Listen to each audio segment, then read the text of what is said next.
আসসালামু আলাইকুম। মাননীয় মন্ত্রী মহোদয়, লক্ষ্মীপুর ৩ আসনের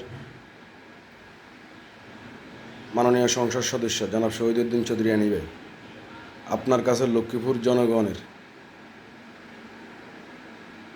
সাধারণ জনগণ এবং তৃণমূলের দাবি লক্ষ্মীপুরে একটি রেল লাইন সংযোগ স্থাপনের।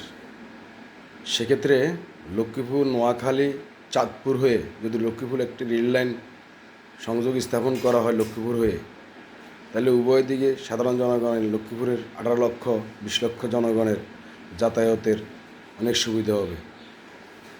লক্ষ্মীপুরের সাধারণ জনগণের সুবিধার্থে আপনার কাছে লক্ষ্মীপুরের জনগণ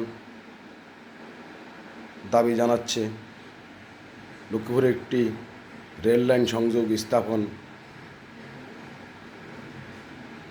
চাঁদপুর, নোয়াখালী, লক্ষ্মীপুরে একটি যদি স্টেশন করা যায়, তাহলে সেক্ষেত্রে লক্ষ্মীপুরের জনগণ উপকৃত হবে।